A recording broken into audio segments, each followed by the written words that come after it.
Welcome back friends. एक आप सबके लिए एक इम्पॉर्टेंट अपडेट है HPSC Haryana public service commission के तरफ से कि जो भी कैंडिडेट्स थे, जो एडवर्टीजमेंट आया था असिस्टेंट प्रोफेसर का 2024 में, और जितने भी पोस्ट थी जिसमें एडवर्टीजमेंट नंबर 42 से 67 तक उन्होंने बताया था कि जितने भी कैंडिडेट होंगे वो अगर अनरिजर्व में उन्होंने अप्लाई करा तो अनरिजर्व में रहेंगे, और अगर उन्होंने किसी कैटेगरी में अप्लाई करा है तो वो कैटेगरी में रहेंगे। और अगर कोई कैंडिडेट है अगर वो अनरिजर्व में आना चाह रहा है तो उसको जो अनरिजर्व का जो नेट का सर्टिफिकेट है वो देना पड़ेगा। तो इसीलिए एक नोटिस आज रिलीज किया है एचपीएससी ने। आपको क्या करना है, सिंपली आ जाना है एचपीएससी की वेबसाइट पे, वहाँ पे ओपन कर लेना है। ओपन जैसे ही आप करोगे यहाँ पे आपको जो दिख जाएगा अनाउंसमेंट में, आप यहाँ पे आओगे। जैसे ही आप अनाउंसमेंट में आओगे तो यहाँ पे आपको दिख जाएगा जो 26/6/2025 को आई है एक notice, announcement regarding recruitment of post of assistant professor college career in various subject, advertisement number 42 to 67 2024 2024 regarding eligibility condition of other state as well as reserve category candidate of Haryana states. आप इसको simply open करेंगे, ये आपके पास ये PDF खुल जाएगी जिसमें इन्होंने लिखा हुआ है announcement Haryana public service commission.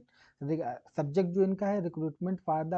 Post of assistant professor college cadre in various subject, advertisement number 4267। It is, इन्होंने नोटिस में क्या मेंशन किया, it is hereby announce for general information of candidate that the commission had advertise 2424 post of assistant professor college cadre in various subject in higher education department, जो कि आपको पता है। ठीक है, ये 30/10/2024 को आया था। अब इन्होंने नीचे जो इनकी बात है, जो खास बात है, उन्होंने लिख दी है कि the eligibility of the candidate from other state, ऐसे स्टेट जो अदर कैंडिडेट अदर स्टेट के थे उनकी एलिजिबिलिटी, और रिजर्व कैटेगरी कैंडिडेट जो कि हरियाणा के थे, who are coming within the qualifying zone in unreserved general category, जो कि जिन्होंने स्क्रीनिंग टेस्ट दिया था और उसमें अनरिजर्व की या जनरल कैटेगरी में मतलब क्वालिफाई कर रहे हैं on their own merit, has to be checked at par with UR general category candidates. तो उनको चेक किया जाएगा before considering their candidature in UR general category. बिना मतलब पहले उनको ये चेक किया जाएगा कि जो कैंडिडेचर हैं अनरिजर्व या जनरल कैटेगरी में क्या वो सही बिलोंग कर रहे हैं कि नहीं बिलोंग कर रहे हैं। Therefore all such candidates are required to produce submit net certificate as claimed and uploaded by them while submitting their online application form along with net score and category wise cutoff of net as and when directed by the commission। तो ऐसे सभी candidates को net का certificate जो कि उन्होंने अपने form filling के टाइम पे अपलोड किया था वो, नेट का स्कोर कार्ड, और जो कट ऑफ रही है उनकी पर्टिकुलर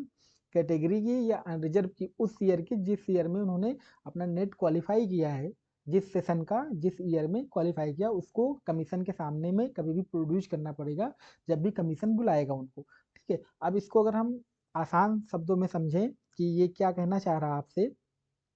तो ये कहना चाह रहा है कि जो चाहे हरियाणा राज्य के हों या हरियाणा से अलग किसी स्टेट के हों, और मतलब हरियाणा राज्य के हों, कोई कैटेगरी का हो और उसने स्कोर कर लिया हो अनरिजर्व के बराबर, और अदर स्टेट के अनरिजर्व के जो कैंडिडेट हों उनको क्या करना होगा कि उनको क्वालिफाइंग जोन में आने के लिए अनरिजर्व श्रेणी में मतलब अनरिजर्व कैटेगरी में क्या करना पड़ेगा कि जो नेट का सर्टिफिकेट है वो सबमिट करना होगा कि उनका कैसे जो उन्होंने ऑनलाइन आवेदन के टाइम पे जो दिया था उसको प्रोड्यूस करना पड़ेगा कि हाँ कि यही था और हम अनरिजर्व की कैटेगरी में बिलोंग करते हैं। ठीक है, अब वो चाहे स्टेट का हो मतलब हरियाणा का स्टूडेंट हो या दूसरे स्टेट का हो, ठीक है, उनको नेट का अपना सर्टिफिकेट देना है, उसका स्कोर कार्ड देना है और उसकी कैटेगरी किस ईयर में उन्होंने क्वालिफाई किया है। ठीक है, अब इसकी अगर हम बात करें कि ये किस बेसिस पे होगा, तो बस यही बेसिस पे होगा, अगर वो प्रोड्यूस कर देंगे तो उनका हो जाएगा। मतलब जिन कैंडिडेट्स में अनरिजर्व का उन्होंने कट ऑफ मार्क्स प्रोड्यूस कर दिया कि हाँ हमने इस सेशन में इस ईयर में, और हम मेरा जो कट ऑफ था वो अनरिजर्व में क्वालिफाई है ना कि कैटेगरी में, तो उनको क्या करेंगे उस कैटेगरी में वो डाल देंगे। तो ये अपडेट थी आप सबके लिए एचपीएससी की साइड से, क्योंकि बहुत ज़्यादा इस पे चल रहा था कि कुछ कैंडिडेट्स थे जिन्होंने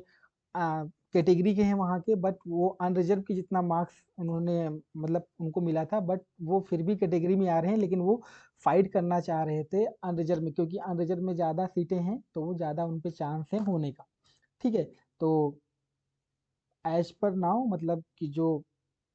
नोटिस इन्होंने दी है कि हर एक जो everyone can fight in his on category only, मतलब ऐसा होगा कि अगर आपके पास नहीं है तो उसी कैटेगरी में आप रहोगे। अनरिजर्व सीट जो है अनरिजर्व कैंडिडेट्स के लिए रहेंगी, अगर आपके पास उतना स्कोर कार्ड है तो। ठीक है, तो ये है हरियाणा के बारे में था, और इसकी ये नोटिस थी, आपको बता दी गई है, और आपको कैसे डाउनलोड करनी है ये भी बता दी गई। ठीक है, ये उसकी वेबसाइट पर अवेलेबल है, आप जाके क्रॉस चेक कर सकते हैं। Thank you, thank you so much for watching. मिलते हैं नेक्स्ट वीडियो में, तब तक के लिए बाय बाय।